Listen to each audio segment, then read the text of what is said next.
plaintiff, Makisha Singleton, dated the defendant, but they broke up, so she got married and moved on. Years later, they reconciled after Makisha's divorce, but he was not the man Makisha remembered. She's suing him for the balance due on 3 loans.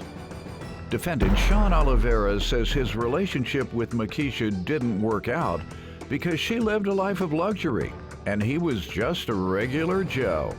Sean insists Makisha is suing him for more than he owes. All rise. This court is now in session. The Honorable Judge Greg Mathis presiding.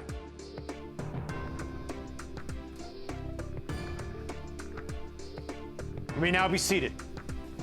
Start with you. Sean and I was dating back in 2013. We were dating for a couple of weeks, and then we were in a relationship, and he decided he wanted to be free, so he was out living his best life. And I moved on eventually, got married. We lost contact, and then we reconnected. He started helping me with things around the house. When? And that was last year, 2018. So you say you had gotten divorced? Yes, I got divorced, and then... He started cleaning up. Yeah. He became the cleanup man? He was the cleanup man. He was the handyman, as he would say. So he would come help me out. And then, of course, we reconnected. And he was just different this time than how I remembered him before. He was going through a hard time because, he was looking for a job and things of that nature. But he was different than what he was before. He just seemed angrier. Like one time. Angrier? Well, he wasn't angry before. Like, he was just fun guy. When he came back to you, he was angry. So he was, like, angry. If he was struggling and broke. I understand that now. Maybe it wasn't the best time. Different disposition? Yes, that's true. Mm-hmm. So, like, one time we were People wonder why folks in the ghetto or folks in low-income areas and in poverty are angry and fighting and mad. Yeah, they broke all the time. Yeah. They got the pressures of poverty. That's why they mad and angry. It wasn't the best time for a relationship. Go ahead. So one time we were going to a concert. I go to pick him up, and we're driving on the way to the concert, and my daughter called me. She's pregnant at the time, and he had a conniption. You're putting my life in danger. And how? Because I answered the phone. I was driving, and oh, got it. So you're putting my life in danger, and it just blew up and let me out the car, and I'm just gonna walk home. There was a time when we got into this big argument over the word semantics. Yes. Calling me stupid and ignorant. I have 2 master's degrees. I'm not stupid or ignorant. There was this other time we got into this stupid big argument after we came from the gym. It's so dumb. I don't even want to embarrass us by talking about it. He put it on Facebook. I mean, it was just like, it was just too many of those situations. How long did you all stay together that time? It was about 6 months. And what caused you to break up? The final straw, I mean, it was kind of all built up. One, I just felt like I wasn't ready to be in a relationship. I just literally got out of a divorce. But I wanted to be with him, so I dealt with it. Got it. Because I've always wanted to be with him. So to the bad outweighed the good at some point. I wanted, yeah. Let me hear from you. Well, like she said, we dated since 2013. Things were pretty well. Then we kind of went our separate ways. She lives a little different lifestyle than I do. I'm a regular Joe. She wanted to be the new real wife of Waldorf.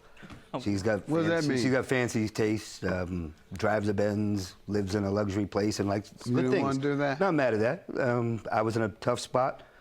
You didn't want to do that ever? No, that's a wonderful thing, but it's just really not my goal, I would say. And I'm not all about glitz and glamour. But why'd you move in with her? I didn't move in with her. We never lived okay. together. No. We dated. We live literally 5 minutes away. All right. You said that she lived a life of luxury. I thought maybe you shared that with her and you just didn't like it. Never that. No, that would be nice, Yeah, but you no. just don't like it. No, that's not the case. All right. I like nice things. Don't get it wrong. That's not what you sounded like. I just want to be a regular Joe. That is true. All right. The change is on. Right. All right. Go ahead, Joe. Okay. What do you want to tell me? Well, How did the relationship go for the 6 months that she says you all were together for 2018? Things went pretty well. She reached out to me. At the time, I was unemployed, so she needed some things done around the house, and she was divorced that she needed done.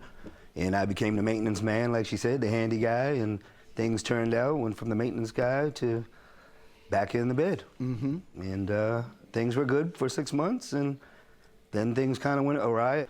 When things are tough, it's not easy to be smiling hunky-dory when you're struggling to pay the bills. You're right. And she says you were angry, though. I mean... She says you displayed anger that place a person in fear or would certainly be destructive to the relationship. I disagree with that. In fear was the statement that she made when she was driving and answering on the phone. I was in fear for my life. You're driving a car with one hand and you're risking my life going 40 miles an hour. I'm sorry. I had to go. It's not the first time. I always tell her, get off the phone, stop texting while you're driving. I'm a real advocate for that. You can wait. Your daughter can wait. Okay. Pull over. If you need to get on the phone, pull over. Get on hands-free. You're not going to risk me for that. I'm a single parent. My kids don't, I'm the only parent they have, so you kill me, they have nothing. Okay. So that ain't going to happen. This is the story I heard. And your $920 for balance on 3 loans. Tell me how these loans came about and the payment plan and what happened with the payments. So the first loan was for $50. That was for the ticket. $50 when? That was 8/18, August the 18th. Okay. Mm-hmm. So he said he'll pay me back for the ticket. And then 9/18, I paid his cell phone bill, and that was like $250. And then 10/18, I gave him $11.70 for his rent, and he was supposed to pay me that back like within the next week. And he made some payments of $550. When you've asked him for your money recently, what has he said? So that was another problem. Like, I feel like I have to chase him down like a bill collector. Mm-hmm. Like, I have to keep asking him, you know, what's up? You got my money? What's going on? And like the last time, I just got really annoyed, which is why I filed the suit. The last time, he was like, okay, I got $50, but you got to take me to the ATM and... you know, or you got to come to my job. And I'm like, why do I have to come to your job for you to pay me back a loan that you were supposed to pay back last year? Mm-hmm. And he's, oh my God, you know, it's not that big of a deal. It's such an inconvenience for you to come 5 minutes out of your way to my job. It's an inconvenience for me to walk around the corner because you owe me this money. Yep. So he said I had issues and I was bipolar. Let me hear from you, sir. Well, the money for the ticket, I never asked to go to the concert. That was her treat. Did you ever agree to pay? No. Okay. That's not true. So I didn't agree for that. That's not true. Right, He said he would pay me. Secondly, right, ma'am. The phone bill money, she said she paid that for doing all the maintenance and doing the stuff that I did. I helped put things together, remove TVs, move stuff around the kid. She never paid you anything for that directly? No, she never did. So part of that. Is that true, ma'am? No, that's not true.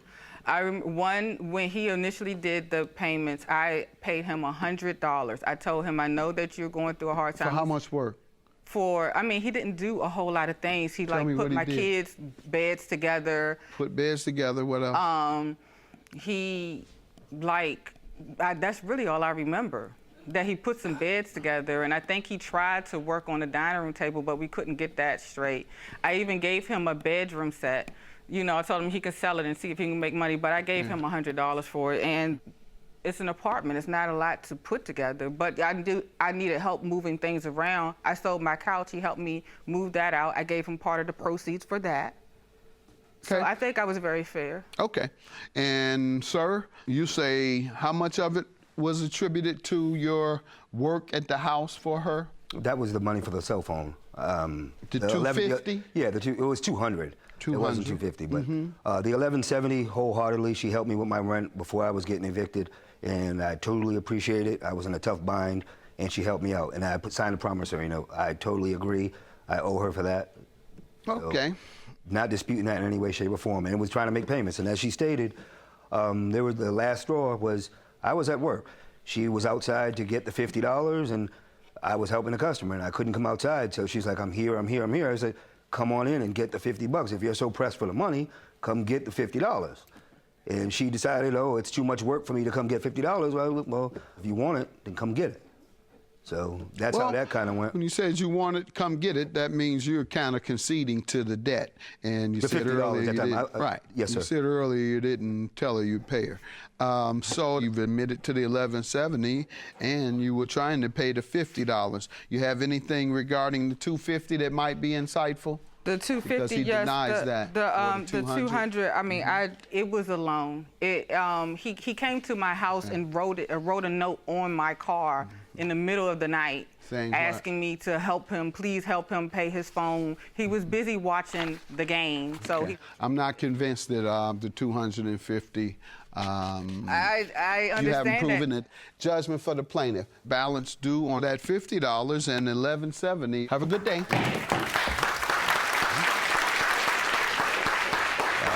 Really? You know that was different. The 250, like, you know that I was helping you out. It's kind of cruddy that you're like, oh, I'm paying. You know that wasn't the deal. I beg to differ, but yeah, I appreciate everything you did for me. That doesn't seem very appreciative. And hopefully we are still friends. I definitely care for you, and I appreciate everything you did.